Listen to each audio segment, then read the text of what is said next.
cultura é uma força que ilumina a vida das pessoas. A cultura é uma energia que gera movimento, energia que conecta, aproxima, emociona, que toca cada um de nós de um jeito diferente. A cultura é tudo aquilo que transforma. A CEMIG, maior incentivadora da cultura de Minas, aplaude de pé este espetáculo.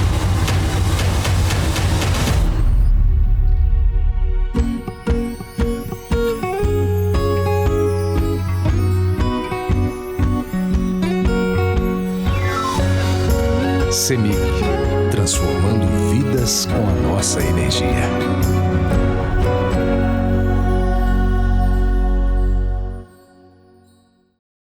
Olá, boa noite. Que alegria receber todos vocês aqui. Nosso Sempre um Papo. Por favor, Geni Nunes.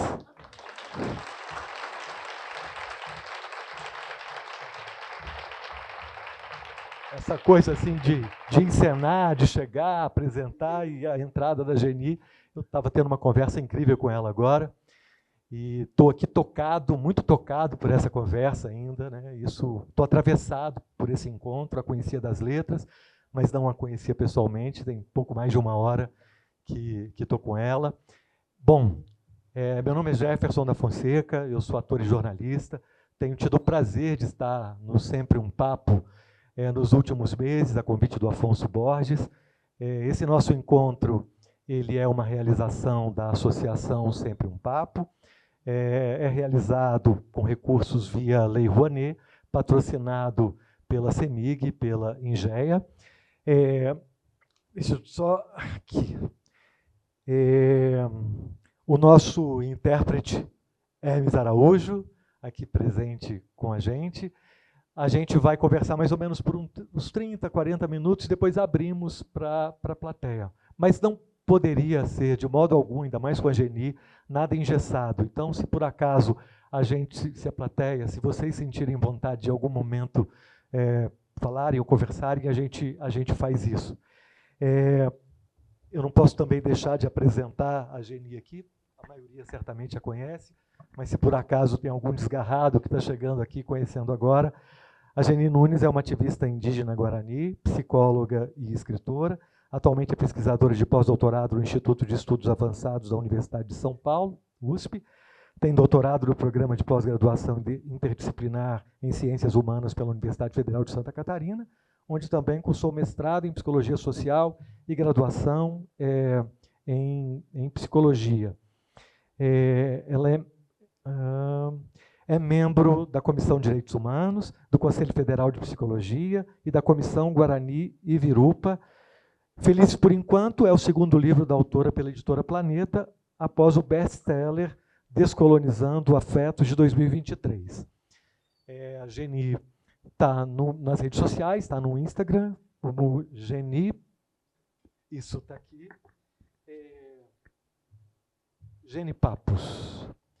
Bom, Geni, quero dizer da minha felicidade enorme, da minha alegria que não consigo esconder em ter você aqui. E para começar essa nossa conversa, eu não posso deixar de abrir, ainda que por enquanto, é possível a gente falar de felicidade sem falar de amor? Boa noite. Muito obrigada pela presença. Obrigada ao projeto, à equipe, ao Jefferson pela presença, companhia, mediação. Eu gosto muito de vir para cá, para Minas. Uma alegria estar aqui, realmente. Esse título, né, Felizes por Enquanto, é um trocadilho, justamente, né, com essa promessa do Felizes para Sempre. Então, eu gosto muito de pensar o enquanto das coisas, inclusive o enquanto do amor, né? Esse foi um trabalho, a gente até estava conversando agora há pouco, né? que eu fiquei muito contente de fazer, porque, como pesquisadora, também acadêmica, muitas vezes as publicações científicas elas vão exigir um certo padrão e um modelo, né? Em que a poesia, a crônica, nem sempre tem muito espaço. Então, para além dessas outras publicações científicas que eu tenho, eu queria muito também ter a liberdade de me expressar em outros formatos, né? Então, esse livro foi essa possibilidade de ter essas outras linguagens. Então, eu gosto de pensar nesse enquanto, né? Eu aproveito também para dizer para vocês, né? Do quanto que todo o trabalho é muito coletivo, né? Então, aquilo que eu penso, aquilo que eu sou, é muito perpassado pelo meu povo, que é o povo guarani, e também por uma série de outras pessoas, né, que tornaram possível esse livro de estar aqui agora. A capa foi feita pelo Aislan Pancararu, que é um artista indígena, LGBT também, uma pessoa dissidente de gênero e sexualidade. Eu gosto muito dessa capa, a gente estava falando agora há pouco, dessa arte que não fecha, né? Eu acho que é um pouquinho sobre isso, assim, o livro, poder pensar essas aberturas, né? Pensando ainda outras referências e inspirações desses laços, Mestre Bispo, né? Eu inicio dedicando a ele. E Mestre Bispo, para quem não conhece, foi um mestre quilombola, filósofo. Ele dizia que era um lavrador das palavras. E foi um dos encontros mais bonitos que eu tive, né? Que segue comigo, né? E uma das sensações mais bonitas assim que eu tinha quando encontrava Mestre Bispo era de que eu me sentia bem-vinda no mundo, muito bem-vinda no mundo. Era uma festa toda vez que a gente se encontrava. E eu vinha falando com o Jefferson que eu gosto de pensar a palavra como um abraço também. Então, vivas, vivas, Mestre Bispo.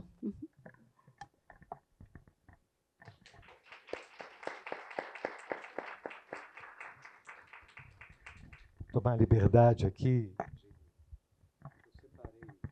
Separei alguns textos que me atravessaram muito profundamente e antes da minha próxima questão para você, eu vou tomar a liberdade aqui de ler Felizes por Enquanto, que diz assim: é mais fácil ter expectativa de que irá amar por toda a vida que ter expectativa de amar bem hoje. É mais fácil ter expectativa de amar o sólido, o eterno e o imutável, que conseguir amar o líquido, o temporal e o fluido. Até se promete amar o outro na dor e na doença. Quero ver é amar na liberdade.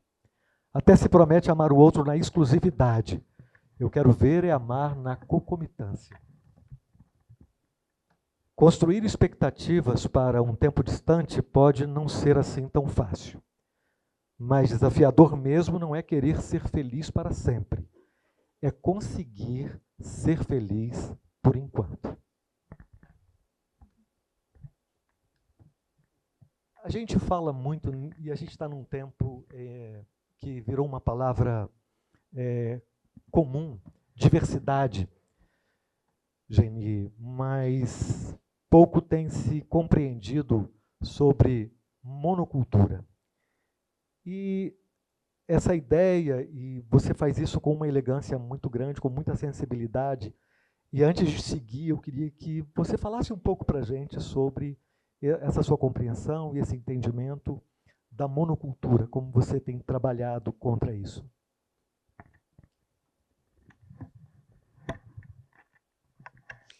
É sempre uma sensação diferente escutar algum escrito lido por outra pessoa. Eu agradeço, Jefferson.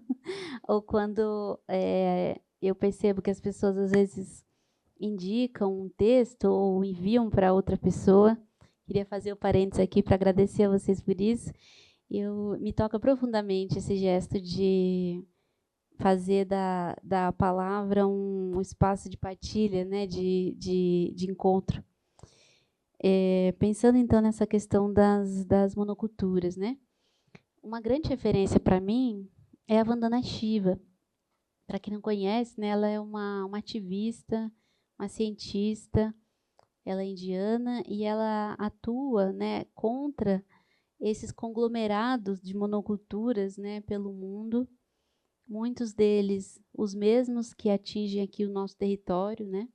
Então, tem uma frase dela que ela comenta de um dos projetos da Monsanto e várias outras dessas, né? Que é um slogan que diz assim: uma agricultura só para o mundo todo. Esse é o objetivo desse projeto: equalizar e homogeneizar pelo mundo todo o jeito como a tratativa com a terra seria feita, né? O sonho da monocultura me parece esse: a homogeneização, que só se exista de um jeito, que só se fale, só se expresse, só se viva de uma única forma, que só se tenha uma única sexualidade, só se tenha um Deus, um único amor e assim por diante, né? Então ela é uma referência para mim, a Vandana. Ela utiliza uma expressão que é monoculturas da mente. Eu não vou muito por esse caminho, porque eu acho que dividir mente e corpo já é parte da lógica de monocultura, né? Mas é uma chave importante para esse debate, né? O nosso mestre Ailton Krenak, né? Ele define monocultura como a imposição monolítica de um mundo só, né? Então, aprendendo com esses outros mestres, eu fui chegando no conceito que eu tenho nomeado de sistemas de monocultura. Então, sendo a monocultura da fé como a monogamia, a monocultura da sexualidade no monossexismo, a monocultura da fé no monoteísmo cristão e a monocultura contra a terra, né, que faz parte dessas todas. E embora cada uma dessas monoculturas tenha a sua especificidade, há algo em comum entre elas, que é não admitir a concomitância. Então, quando a gente vê dentro dos nossos povos, dos nossos mais velhos, eles dizem, né?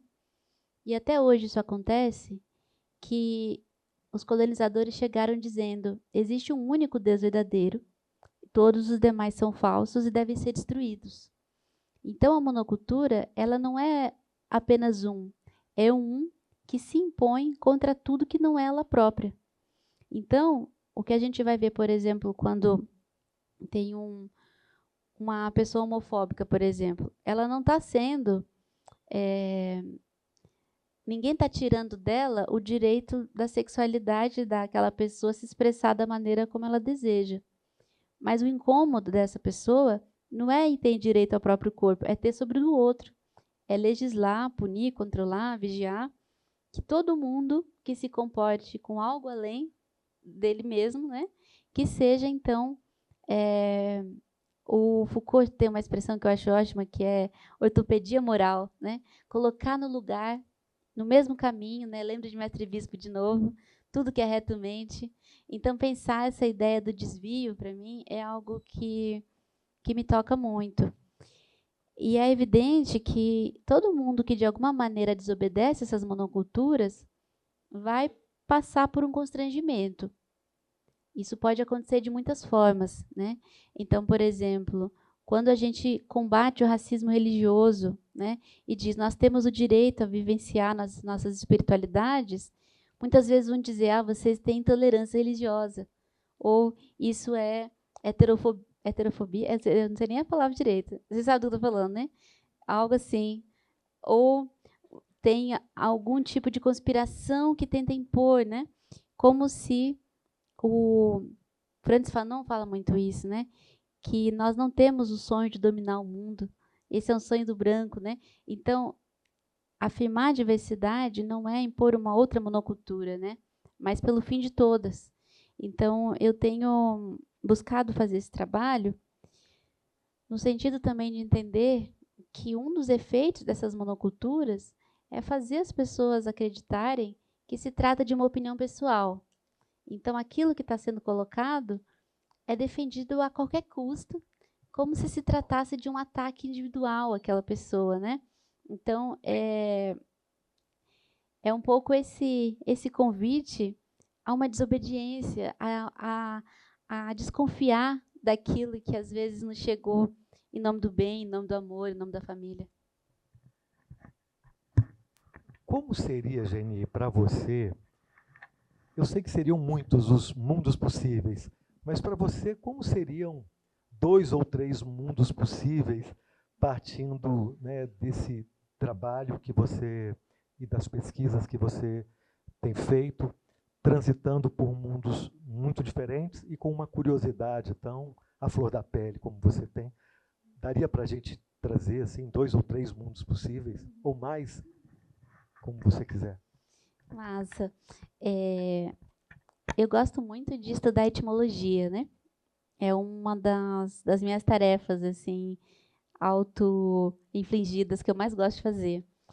E quando eu uso a palavra mundo, eu vou percebendo, né, que uma das origens da palavra mundo é ser o oposto de imundo. Então, mundo significa aquilo que é limpo, que é puro, e imundo seria justamente o contrário, né? Aquilo que é sujo, que é misturado, que é impuro. Dentro dessa tradição filosófica eurocristã, o que fica é de que o mundo teria sido criado por Deus, mas ele teria se contaminado, né? Talvez alguns de vocês conheçam algumas expressões que dizem assim: não escute músicas do mundo, não se misture com o mundo, né? Então o mundo fica nesse lugar de algo que é sujo, que é impuro. Por outro lado, o que eu tenho percebido é de que essa é uma chave muito forte para falar de sexualidade. Então, quando se diz assim, né? Não, eu e a fulana, a gente é só amiga, não tem maldade. Vejam, né? Que caso houvesse uma atração sexual ali entre aquelas pessoas, isso seria uma maldade. Então, não é pouca coisa atrelar aquilo que é sexual à mente suja, à mente poluída, algo que é mal, né? Algo que é impuro.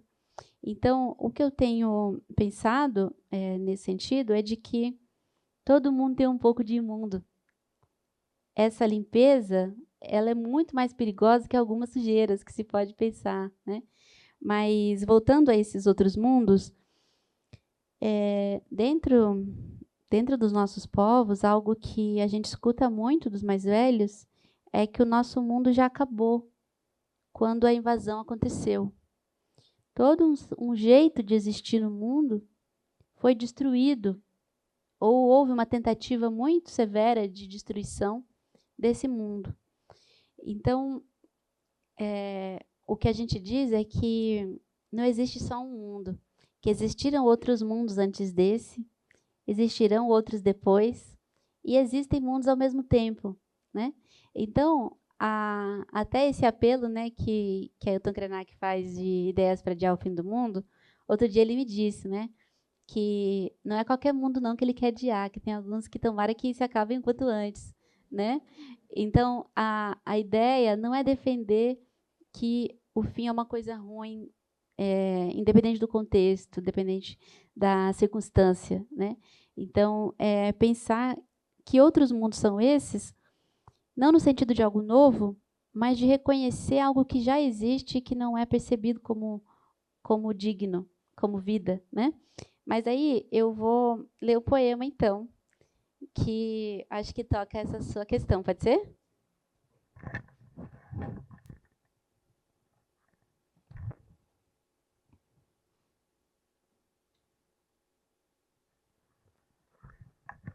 Tudo em linha reta, tudo combinado, previsto e controlado. Dizia não ter nenhuma inveja, não se permitia nenhuma gula e engolia só a ira. Preguiça, jamais, luxúria, nem pensar. De tanto temer o fogo, congelou seus desejos e, com vergonha do orgulho, rebaixou suas alegrias e o sorriso alheio lhe ofendia. Mas nós, pecadores, que você tanto repudia e tanto deseja, te convidamos a brincar conosco nesse lamaçal. Vem, talvez tenha chegado a hora de não ser mais tão impecável.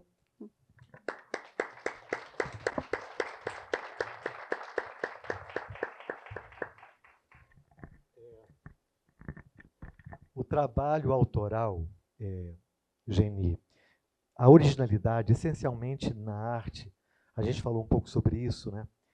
Nos expõe às vísceras, né? Daria para dizer que a escrita também é uma confissão. Como é para você mostrar-se tanto por dentro por meio dos seus escritos, como você fez agora? Eu acho, Jefferson, que tem uma questão, assim, nesse tudo, de que, como eu estava dizendo, né, os meus escritos eles não são autobiográficos, nesse sentido literal, mas, certamente, há algo coletivo, né, que nos perpassa nas experiências que me interessa muito trazer no meu trabalho. Além disso, eu já disse isso algumas vezes, vocês talvez saibam, de que eu fui doutrinada, né? Eu fui selecionada para ser missionária, né? Junto ao meu povo. Isso é uma prática que acontece desde 1500, né? E que aumenta a eficácia da evangelização, já que se é uma pessoa do próprio povo, a chegada, né, desses valores se torna mais imediata, né? Então, eu fiquei ali desde a primeira infância, né, até os 20 anos, sendo preparada para esse trabalho. Então, lia a Bíblia várias vezes, eu dava aulas, né, sobre esse conteúdo. E eu fico sempre muito orgulhosa, né, de dizer que deu errado, mas também de dizer que, de certa forma, o veneno vira vacina, percebem? Então, esse tipo de culpa, de medo, de vergonha, se modifica para mim. Então, essa liberdade no trabalho criativo é algo que também parte dessa descolonização que o nosso povo, que é sempre coletivo, né, faz. Um exemplo que eu queria trazer, né, é de que quando eu fui saindo da igreja, vieram outras versões possíveis para me manter ali, né? Uma delas dizia o seguinte: não, mas Jesus te aceita, ele te perdoa. Dito num tom muito benevolente, assim, né? E aí o que eu fui percebendo, né, ouvindo os mais velhos e tendo essa troca, foi de que eu não precisava ser perdoada de um pecado que eu não acreditava. Então, isso dentro do nosso povo, até os missionários diziam, né? Esses Guarani acreditam que em nada pecam, que, portanto, lhes é desnecessária a confissão. Então, se a grande ameaça e a grande chantagem que me fizerem é eu ser condenada a viver essa vida e não uma outra, então tudo bem, né? Mas eu digo isso também para contar um pouquinho para vocês a história de um dos poemas que é muito especial para mim. Todos são, né? Mas esse em especial é de que quando eu falei com a minha mãe, né? Que eu estava saindo da igreja, eu tinha esse receio da reação dela, porque isso a gente tem, por exemplo, algumas aldeias em que há dezenas de igrejas evangélicas no mesmo território. Então, seria ingênuo dizer, né, que as nossas comunidades são isentas de machismo, de homofobia ou outras violências, porque isso já está presente de alguma forma em muitos dos nossos contextos, né? Então, eu tinha esse receio, assim. E quando eu falei para minha mãe, né, que eu não era uma pessoa heterossexual, ela me disse, né, eu não quero ir para um céu onde você não possa entrar, né? Então, esse poema foi escrito para minha mãe.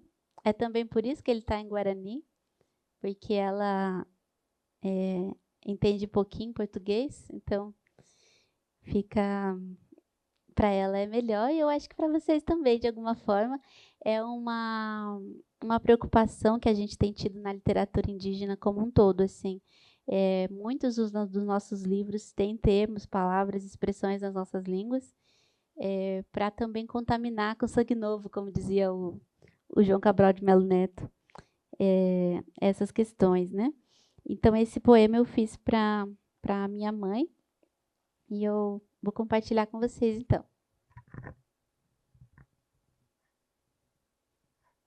Gente, eu estou falando muito baixo, vocês estão conseguindo ouvir? Tá tranquilo? Tá.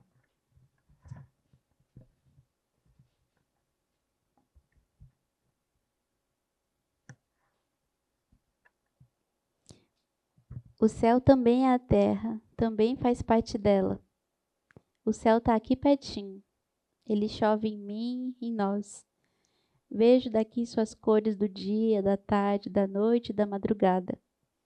Quando as gotas do orvalho hidratam as folhas, também há nelas um pouco de céu. Quando as flores e frutas crescem, há nelas um pouco de chuva. Em toda chuva, um pouco de rio. Em todo rio, um pouco de céu. Céu não é paraíso, nem terra é inferno. Nem o inferno é aqui, nem o paraíso é lá. E se nós também somos parte do rio, da chuva, dos ventos e da terra, nós também somos o céu.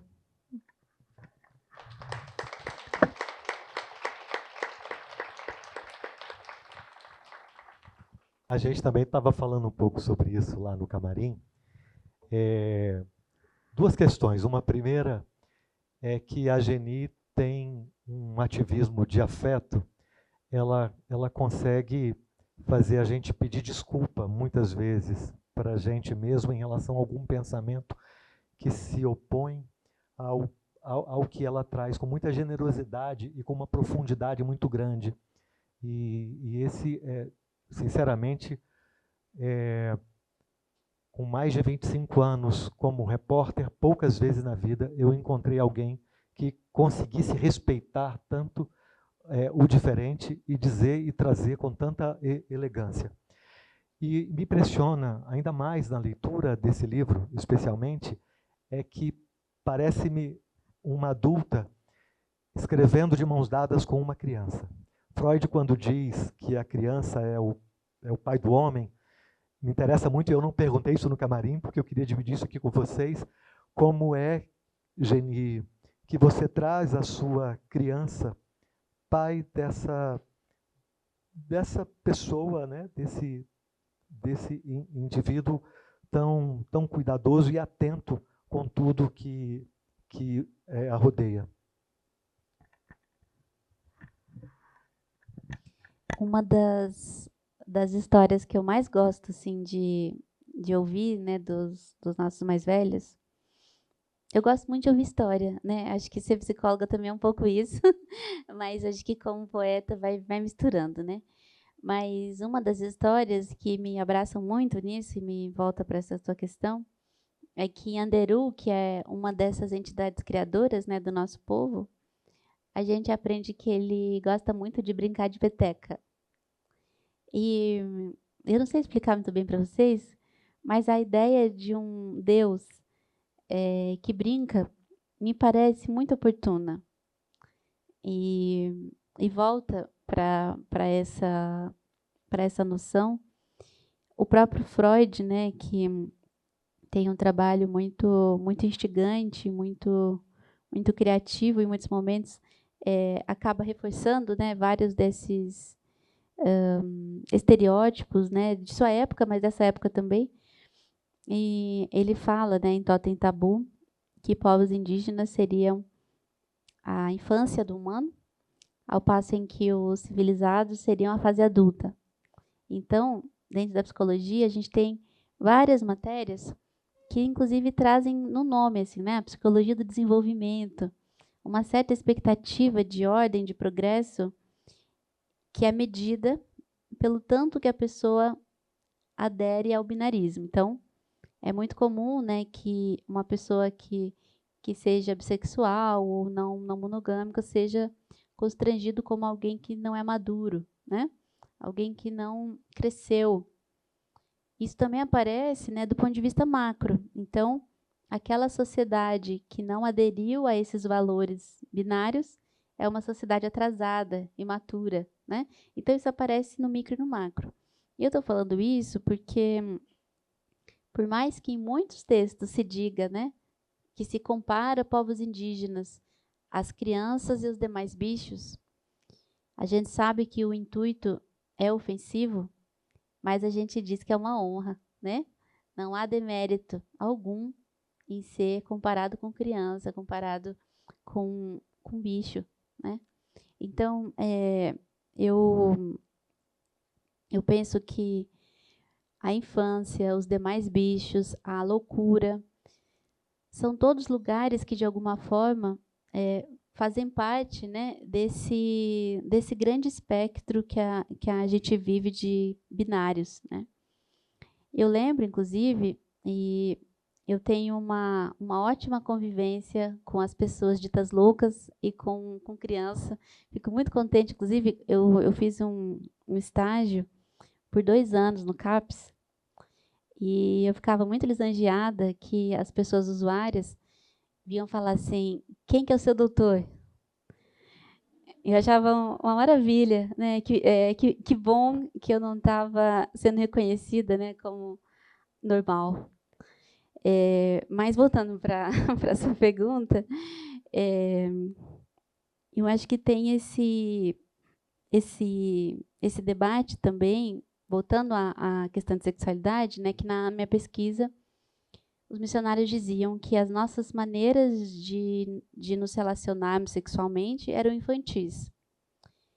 E diziam isso porque não tinham essas múltiplas formas de relação, não tinham como propósito final e único a reprodução. Então, um sexo adulto, evoluído, era um que tivesse esse propósito. Todas as outras maneiras, eles consideravam infantis, eram apenas experimentação, era só brincadeira, né? Então, eu acho que todo esse debate sobre infância e adulto tem muito a nos trazer, assim, de vários desses insights, né? Outro ponto que eu queria comentar também da sua questão, né, é de que eu tenho muita sorte, né, eu disse no início, né, que quando encontrava Mestre Bispo eu me sentia muito bem-vinda no mundo, mas isso perpassou toda a minha vida com o meu povo. E aí a gente sente o contraste que o racismo traz, porque dentro, né, da minha família, da minha comunidade, eu era, né, e sou recebida com muito carinho, muito cuidado, muita festa. Então você vai descobrindo mais tarde que existe uma parte significativa do mundo que te odeia e que quer que você não exista e que vai fazer todo o possível para que você seja destruído por dentro e por fora, né? Então, pensar o não humano no meu trabalho é também uma maneira de lembrar disso, porque eu até lembro que desde criança minha mãe falava, né? Você parece as montanhas, parece o rio, parece a floresta. E lembrar desses outros seres me ajudou a reposicionar uma série de coisas. Por exemplo, a frase: o mundo é muito cruel, o mundo é muito violento, né? E eu respondo isso, né? O mundo todo, a borboleta também, o pôr do sol também, né?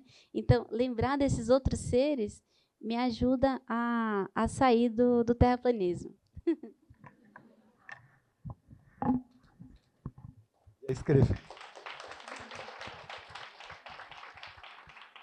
Ia escrever um texto assim: chegue de mansinho, chegue com cuidado nas minhas dores, elas vêm de muito antes de você.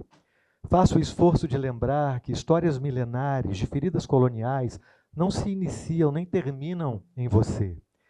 Tente não me reduzir aos meus medos, isso também dói. Meu povo está em guerra, não estranhe minha desconfiança. Não sou fria, egoísta ou indisponível emocionalmente, mas não te ensinarei meu pulo do gato.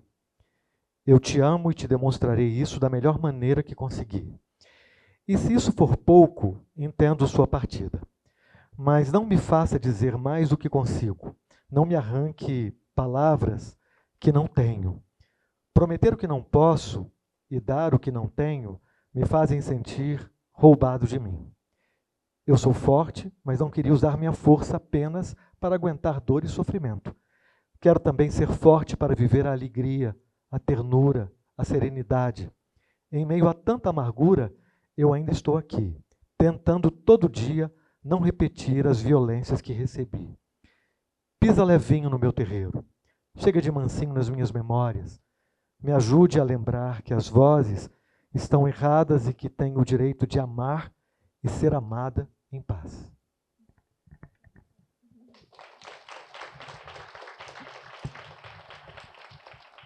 A gente ficaria aqui até muito mais, mas eu não posso tirar esse privilégio, né, eu tenho que dividir esse privilégio de poder conversar com a Geni e com vocês.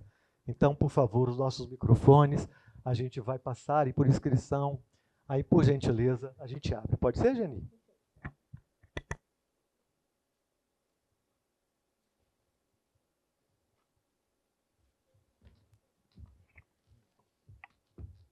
Nervoso já. Não tem a calma da Geni para falar, não. A última vez que você esteve aqui, Geni, estive lá em abril. Você esteve aqui com Eliana Potiguara, inclusive, que é quem escreve o prefácio do seu livro. Maravilhosa, foi uma ótima oportunidade. E eu estive lá e te disse que alguns consideram-se filhos de Geni. Estou aqui para dar um oi em nome dos filhos de Geni mais uma vez. Mas, bom, na semana passada estive no lançamento de um livro de Maria Silva Silvério, que é uma outra escritora brasileira que fala sobre não monogamias consensuais. Dentre as não monogamias consensuais que ela trata, ela fala do swing, que, na minha perspectiva, é um envolvimento sexual, não é voltado no afetivo. E eu, Douglas, como não monogâmico, me enxergo como não monogâmico afetivo. Isso me traz uma reflexão no sentido de que seria a não monogamia uma percepção pessoal? E aí eu gostaria de ouvir de você sobre isso, principalmente porque quando você fala de monoculturas, a gente fala sobre fugir da ideia de que monoculturas são opiniões. E aí, qual é a visão disso relacionada à não monogamia? Obrigado, estou tremendo aqui já.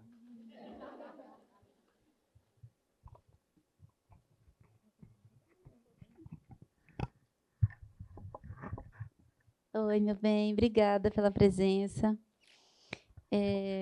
Eu queria pontuar assim de início que a ideia de não monogamia consensual me parece um pouco me traz questões, né?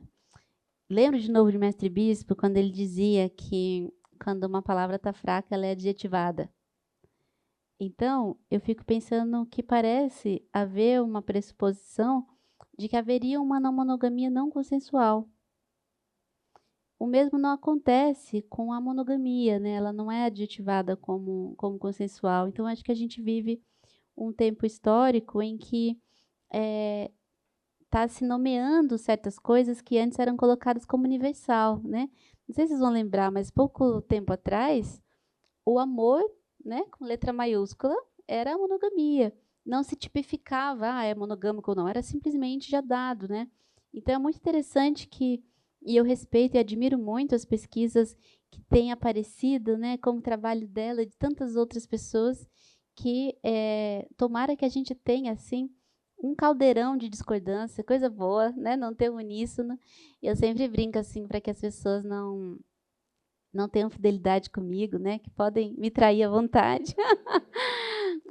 A ideia é que a gente possa realmente ter uma relação que eu tenho chamado, né, de artesanal, assim, com esse processo, né? Mas isso que você traz sobre essa divisão entre sexual e que tem esses acordos, né? Eu selecionei, eu não sei se vai dar tempo aqui hoje, mas eu selecionei 10 acordos e combinados que na última década de pesquisa eu vi serem dos mais frequentes. Um desses acordos é o do pode sexo, mas não pode se apaixonar, né? E eu entendo que boa parte desses acordos são fruto de uma fragilidade ou de uma insegurança diante de um jeito de se relacionar que tem muito poucas referências, né? Então, às vezes, essas tentativas de prever e combinar são modos de tentar dar algum tipo de contorno, né, para esses encontros. No entanto, o que eu tenho percebido é que muitas vezes isso acaba sendo até mais dolorido do que outras formas, né? Então, por exemplo, A pessoa pode até se comprometer de maneira muito honesta de que só vai ser sexo e não vai se apaixonar. Só que é pouco plausível garantir isso, né? No sentido mesmo da imprevisibilidade para a gente mesmo. Eu até lembro sempre, né, do verso do Tom Jobim, né? Eu sei que vou te amar por toda a minha vida. Não sabe. E não sabe não por má fé necessariamente, né? Mas porque o amanhã é um tempo que a gente não viveu. Então, o que eu tenho percebido é que a divisão entre amor e sexo, ela obedece a uma hierarquia que muitas vezes é utilizada como uma maneira de apaziguar o desconforto. A gente vê muito isso em filme e série, né? Então, teve lá uma quebra de exclusividade sexual. Vocês me desculpem, a frase é enorme para não falar traição. Teve lá a quebra de exclusividade sexual, e aí a pessoa disse, não, olha só, fica tranquilo, que foi só sexo, com você é amor. Então, é uma maneira de apaziguar o desconforto, restaurando o lugar de hierarquia, né? E me parece muito mais interessante pensar como que a gente pode se sentir amado, benquisto, valorizado, sem que para isso outras relações sejam rebaixadas, sem que o encanto, a inteligência, o jeito da outra pessoa existir no mundo seja a única maneira da gente se sentir bem, né? Então, de fato, né, essas separações de só pode sexo, não pode amor, muitas vezes obedece a essa hierarquia, né? É só sexo, não é amor, né? E como diz muitos carros, né? Deus é amor. Desconfia do amor, né? Eu tenho trazido isso não no sentido assim da gente se tornar ressentido ou algo do tipo, mas é porque é em nome do amor que o adestramento acontece, né? E é muito mais perigoso muitas vezes, né? O que vem em nome do bem, do amor, do que com outros discursos, né? Então esse é um ponto, né? A outra questão que eu queria trazer é de que, por exemplo, o crime de bigamia, né? Literalmente, a palavra bigamia significa gamia, casamento. Então, haveria uma proibição da pessoa ter 2 casamentos. No entanto, milhões de pessoas no Brasil já tiveram mais de um casamento. Elas poderiam ser vistas como bígamas. Por que elas não são? Porque não foi ao mesmo tempo. Então, me parece que o grande nó é com a concomitância. É com, de repente, ser amor e sexo, ser amigo e amor, é estar apaixonado por mais de uma pessoa ao mesmo tempo. Então, me parece que é na concomitância que gira assim esse nó, né? Mas eu quero ler esse livro novo, ainda não li esse trabalho e agradeço pela presença.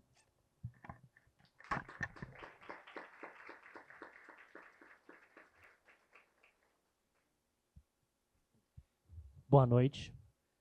Geni, é um privilégio estar aqui participando da sua palestra.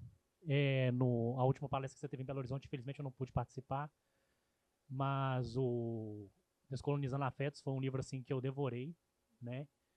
E eu sou um leitor assíduo assim de várias coisas e realmente foi um livro libertador para mim. E eu já agradeço assim por contribuir assim com a intelectualidade brasileira com uma obra tão contemporânea, né? Dito isso, a nossa intelectualidade ela é muito recente, se você for falar de um jeito mais institucional. Enquanto você pega a Harvard, nos Estados Unidos, que é 300 anos atrás, praticamente, né, se for colocar mais ou menos, a nossa primeira faculdade é de 1921, aqui no Rio de Janeiro. Então, tem uma disparidade aí em relação à colonização portuguesa sobre a questão da intelectualidade no Brasil, e comparando um outro país também que foi colonizado, só que pelos ingleses, né? Por que eu estou falando isso? Eu vejo que é muito recente esse movimento assim, de intelectuais realmente assim, nativos mesmo, né? Que não tem essa expressão, né, dentro da Europa. Eu sou uma pessoa neuroatípica e eu tenho uma percepção de tempo muito diferente das outras pessoas, né? a minha companheira está aqui, ela sabe, não tem domingo, segunda, terça, não tem essas coisas. Para mim, todo dia é um dia. E aí eu digo o seguinte, quando você fala com presença. Você vive o agora. Você não fala correndo, você não fala pausado, você fala no tempo certo, sabe? Eu estou fazendo esse mix de coisa para também falar uma terceira coisa que você fala no seu livro, que você faz uma interpretação muito correta sobre um cara que é apropriado, sabe, pela direita, que é o Nietzsche também, falando do cristianismo, que você faz o corte cirúrgico assim, sobre Nietzsche, sobre a questão do cristianismo, né, e tal. Onde é que eu quero chegar com isso tudo? Você é uma mulher indígena, intelectual, né, consegue estar presente, né, viver o presente, fazer uma crítica ao cristianismo de forma não europeia, né, e principalmente de uma forma poética, sabe? Então, assim, pegando esse mix de coisas, como que você consegue ser tão talentosa assim com isso, sabe? Obrigado.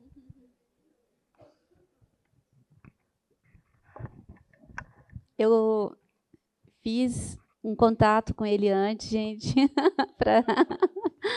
Obrigada, querida. Eu fico pensando, né, o quanto que o capacitismo também pode ser percebido como uma forma de monocultura, né? Impor às pessoas que pensem da mesma forma, se expressem do mesmo jeito, também é parte desse projeto, né? Então eu queria agradecer muito você ter trazido, né, esse ponto, né?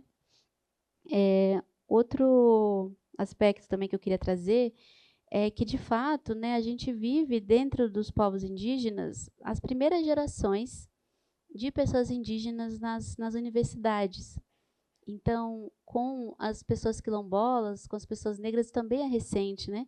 Então, a gente vê que várias questões que nós trazemos, elas não são exatamente novas, mas é recente que elas sejam formuladas nesse espaço, né? Então, isso realmente movimenta vários debates e coloca em crise, de certa forma, essas velhas respostas que já estavam ali postas, né? Eu lembro quando eu estava lendo o São Tomás de Aquino e o Agostinho. Eu vou falar só Tomás de Aquino e Agostinho, mas tirar um pouco a sacralidade. Mas do quanto que esses autores são vistos como canônicos ainda, né, nas universidades. Então, a gente estava até falando sobre isso mais cedo. Parece que isso quem fala bastante é o parente Anastácio Kaiowá, que ele diz assim, e ele nos traz esses conselhos, né? Que nós, indígenas, se a gente repetir bem certinho que que tudo o que foi nos trazido pela colonização foi imposto, ele diz, aí vocês vão ser um aluno nota 10. Né? Então, é pensar também um certo fracasso como algo bom que pode nos acontecer. Uma certa desobediência epistêmica como um sinal de que algo nessa monocultura falhou, né? E eu sou muito grata, assim, pela luta do movimento indígena, porque o meu trabalho e de outros parentes só é possível por conta dessa coletividade, né? Então, eu leio, né, até algo que o parente Daniel Iberê disse, né? A gente entra na universidade para caçar também com a palavra, né? Então, eu estou indo lentamente atrás de cada um deles, né? Já fui atrás do Platão, do Sócrates, um por um, né? Mas também nesse sentido de pensar o limite e a possibilidade desses pensadores, né? A gente não tem como uma incoerência admitir outros mundos, né? É até algo que o cacique Timóteo Popigó diz, vocês nunca vão acordar domingo de manhã com o Guarani tentando converter vocês. Não faz parte, né, da nossa cosmogonia, do nosso modo de vida, acreditar que o nosso jeito é o único, né? Então, é um mundo onde cabem vários mundos, né, como dizem os parentes do México também, né? Em relação ao Nietzsche, para fechar aqui a pergunta, né? Algo que eu gosto muito no trabalho dele é questionar o valor dos valores, né? Então, essa questão dos acordos e combinados, por exemplo.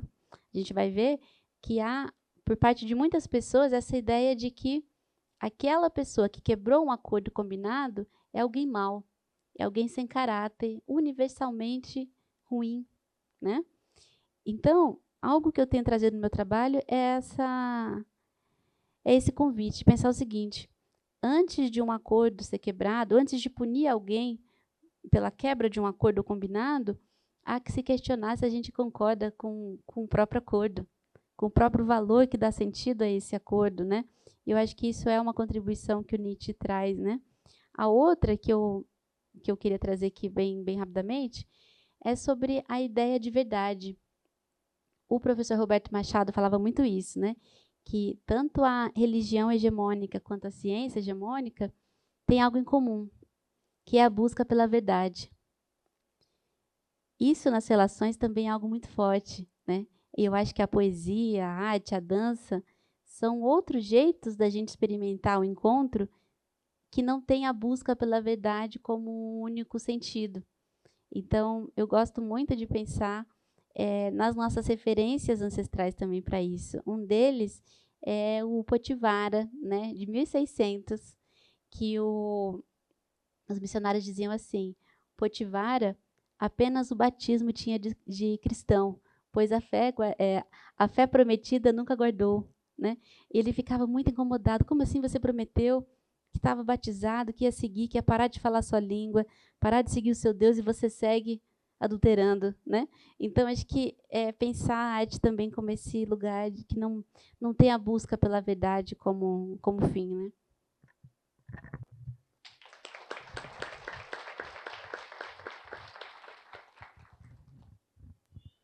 Bom, boa noite a todas as pessoas que estão aqui presentes.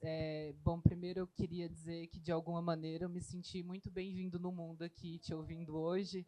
Acho que você tem essa capacidade de nos acolher com as suas palavras, e também queria dizer que tenho amado e me tornado um psicólogo muito melhor, né, a partir da leitura dos seus livros, e queria ouvir de você um pouco o que você tem a dizer sobre a família. Se é possível descolonizar a família ou se a família é desde sempre uma instituição colonial. Estou te fazendo essa pergunta porque esse conceito de família é sempre muito disputado, né?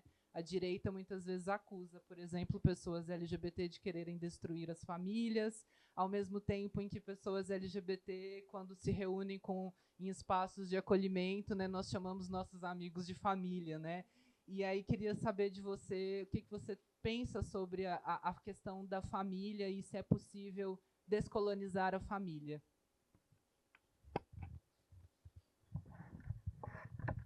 Obrigada, meu bem.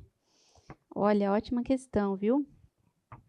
Eu tenho pensado que a ressignificação é um caminho importante, mas ela não deveria ser o único, porque eu percebo que muito dos ativismos de esquerda apostam na ressignificação, né?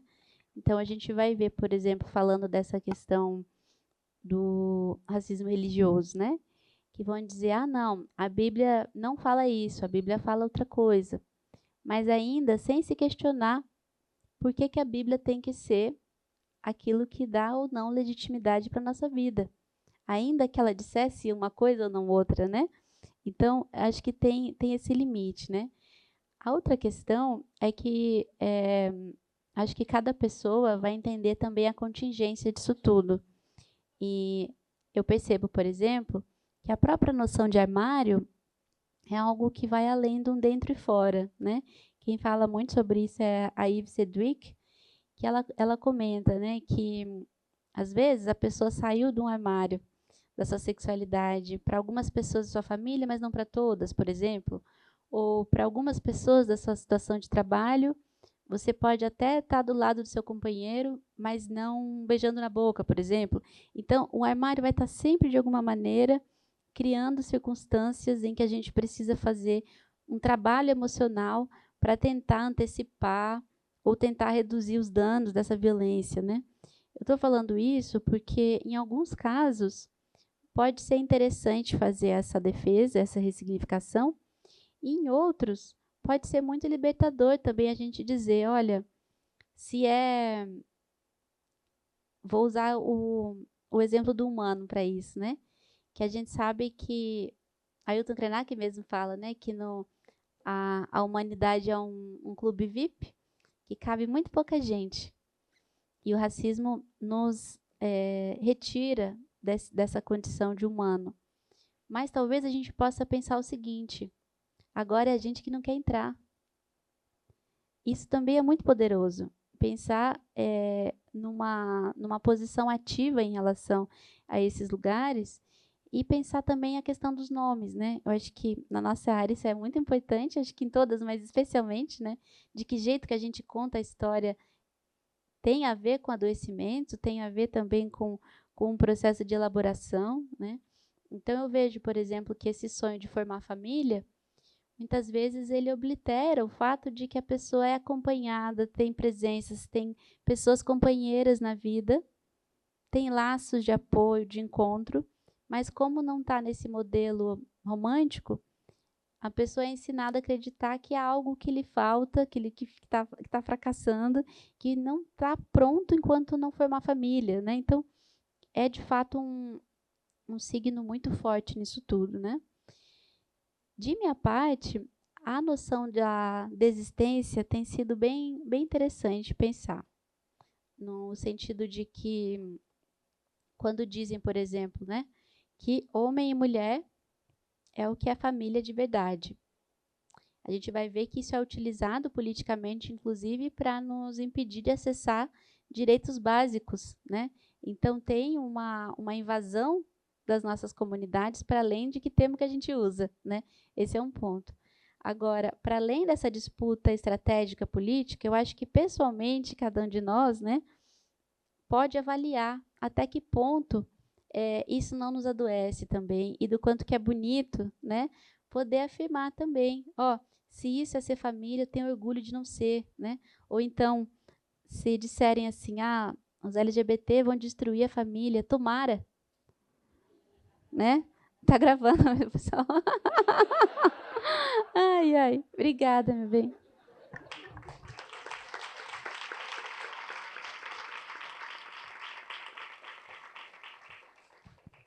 Boa noite a todas as pessoas aqui. Boa noite, Geni. Eu faço parte de um grupo de estudos de não monogamia desde 2016, se eu não me engano. Nós somos pessoas muito diversas, né? Pessoas vieram, pessoas foram, e hoje em dia acho que sobraram umas 5 pessoas nesse grupo de estudos. E você, quando começamos a estudar Geni, eu posso dizer que foi um divisor de águas para todos nós, assim, todos nós. E você, além de ser uma pessoa que estuda, uma pessoa que escreve, você é uma pessoa que produz conteúdo. E o nosso grupo tem pretensões de levar o conhecimento que foi construído durante, né, ao longo de todos esses anos para outras pessoas também. Então, eu queria saber se você teria alguma dica para pessoas que estão começando e se aventurando em compartilhar conteúdo tanto acadêmico quanto não acadêmico sobre não monogamia. Obrigada.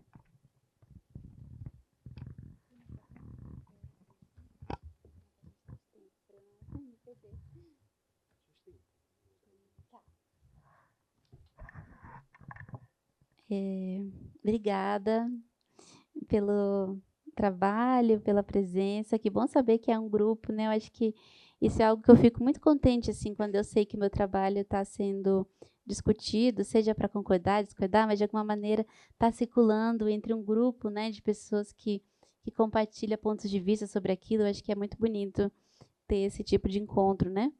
Sobre a produção de conteúdo, né?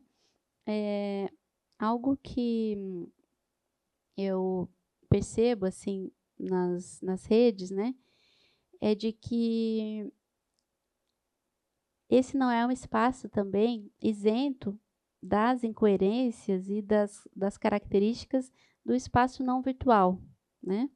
Então, no meu caso, eu tomei algumas decisões em relação a isso, né? Como acho que vocês sabem, né? Eu não tenho produtores, agentes, essa dimensão de parentes famosos indica esse nepotismo que a gente sabe que determinadas pessoas tiveram, né? Então, para mim é muito bonito justamente esse compartilhamento que é com um amigo, é com um vizinho, é com alguém que a pessoa trabalha, porque isso foge de algo da ordem do produto e se torna mais algo da ordem da troca mesmo ali, né? Então, isso eu acho muito, muito legal.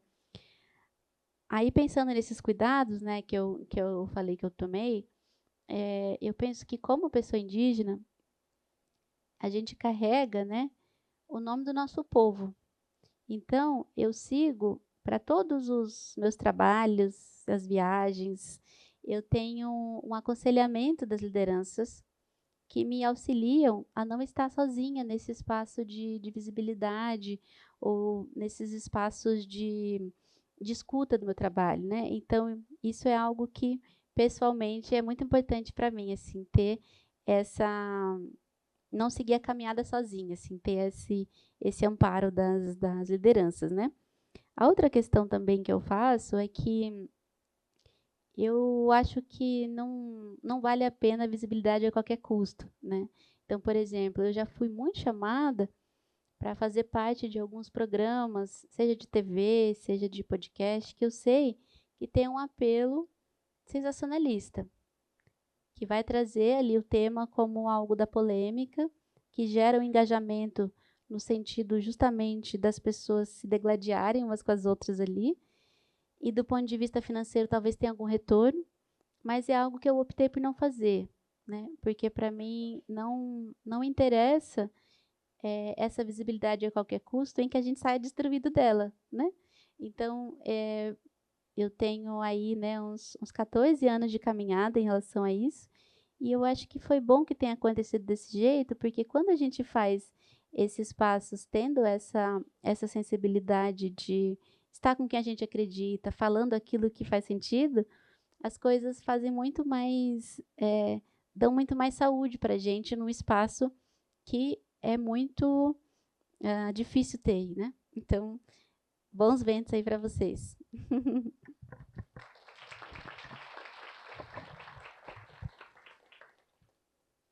Estamos com o nosso tempo.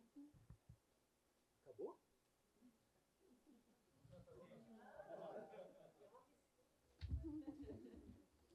Tem mais alguém que ficou? Então, terminamos com vocês, pode ser? Eu fico de pé, sem problemas. Olá, boa noite, Eugenie. Mais uma vez com você, obrigada pela presença aqui nessa cidade. Obrigada por encantar a cidade de Belo Horizonte. Mas eu queria só fechar com chave de ouro, assim, né? Bora botecar.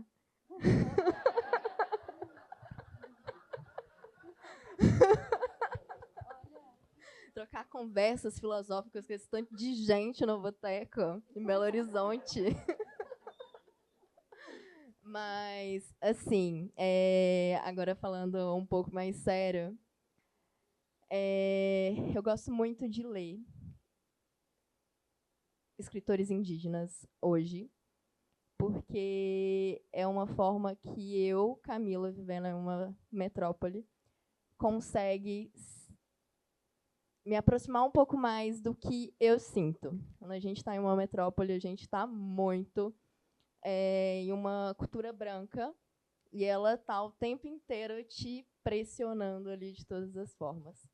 Quando eu estou muito nesse mundo branco, a primeira coisa que eu faço é abrir algum livro de algum escritor indígena e falar assim, ufa, cheguei aqui no meu ponto, é onde eu me reconheço.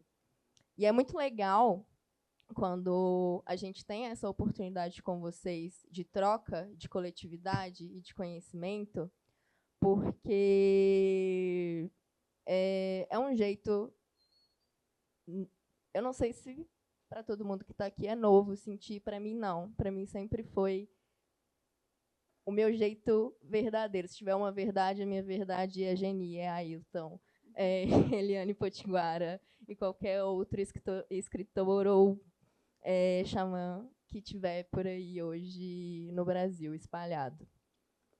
E eu fico muito emocionada com isso, porque hoje a gente vive em uma urgência climática horrorosa, mundial. E ter essas pessoas hoje dentro da intelectualidade que é maioria branca, é muito potente. É potente porque traz uma visibilidade para algo que há muito tempo já passou por negligência, assim. E eu só tenho a agradecer por esses seres, né, humanos hoje que estão presentes nesse planeta e dizer que, enquanto houver uma árvore plantada nesse sistema, essa árvore com certeza tem um dedo indígena e que, se não for eles, a gente morre. E que a gente passe a valorizar cada vez mais essas pessoas. E que a gente possa furar bolhas mesmo, porque hoje, querendo ou não, é uma crítica que eu tenho, quando a gente está dentro de uma discussão tão legal, com uma escritora tão maravilhosa como Geni, com tanto conhecimento, com tanta coisa rica para poder passar, a gente ainda está dentro de uma bolha. Então, acho importante a gente que vive dentro de uma metrópole poder furar essa bolha, poder falar para onde a gente está indo, poder mostrar as obras, poder falar com orgulho mesmo, batendo no peito. Então, Geni, obrigada. Obrigada mesmo por isso, obrigada por essa noite. E obrigada por vocês que estão aqui como coletivo hoje com a gente.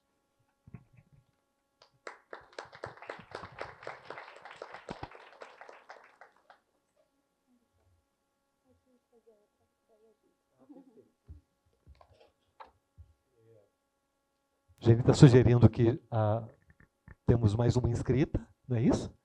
E aí finalizamos, enfim, assim com a Geni. Bom, boa noite a todos. Geni, primeira vez que eu estou te ouvindo pessoalmente, assim, é um prazer. E a primeira vez que eu ouvi falar sobre o seu nome foi na terapia, obviamente.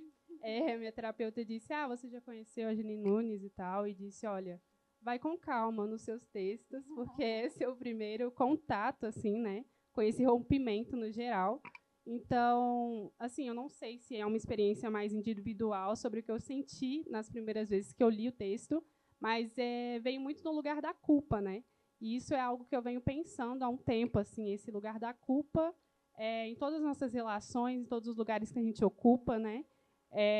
Então, eu queria te perguntar, é bem pontual, assim, minha pergunta, como você enxerga esse papel da culpa, assim, em tudo que a gente vive, e como você acha que a gente pode se desvencilhar aos poucos, assim, nesse mundo que está sempre culpando a gente por tudo que acontece na nossa vida.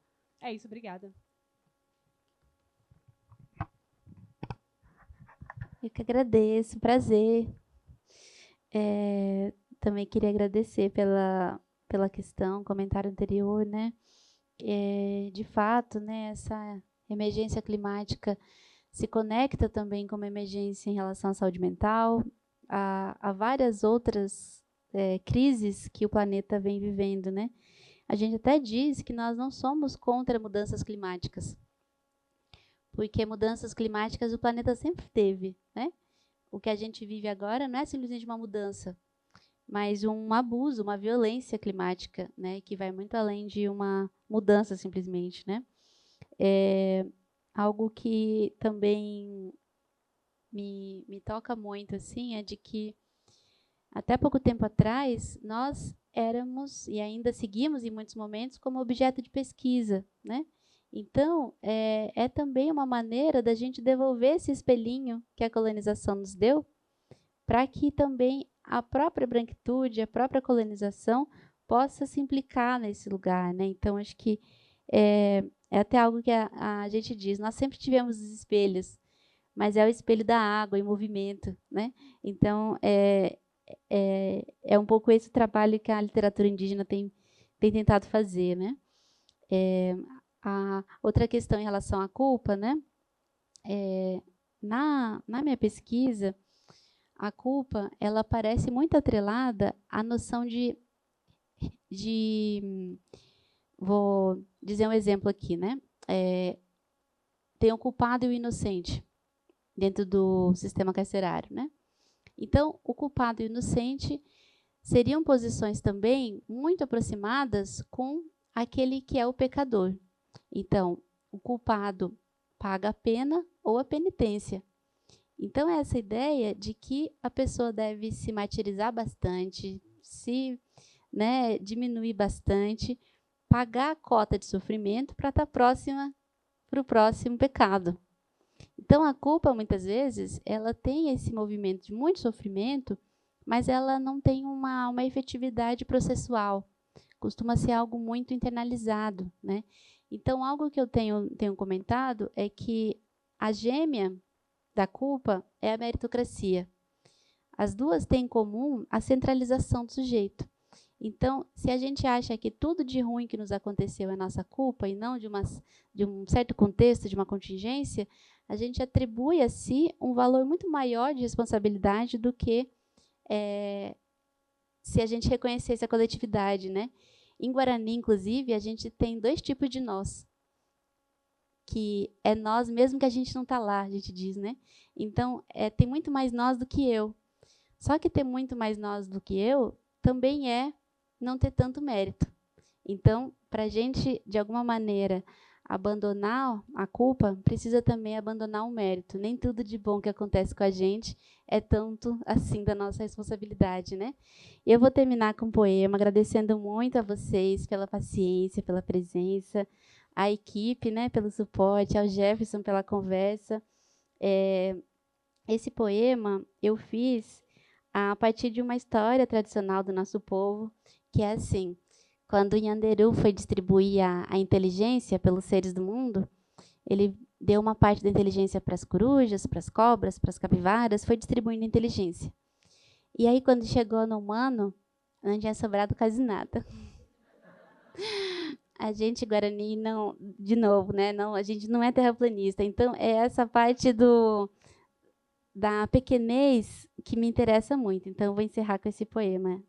Chama Um Amor de Pequenezas, quando a parte já é o todo. Não tenho um desenho pronto para te dar, tenho só esse rabisco. Não tenho uma música inteira para cantar, só aprendi um trechinho. Não contarei toda a minha história, não de uma vez, pois nem eu mesma sei inteira, mas posso te contar um pedacinho. Uma porção dos sonhos que tenho, um bocado de sorriso e outro de lágrimas. De metonímia em metonímia, percebo que não existe o todo, só as partes, pois toda estrela também é constelação, toda borboleta é panapanã, toda banana penca, todo peixe cardume, toda voz um coro. Dizem que quem não sabe amar a si mesmo não pode amar outras pessoas, mas é esse não saber que eu posso dar. Talvez, ao mesmo tempo que amo o mundo, eu consiga me lembrar que também faço parte dele. Obrigada, gente.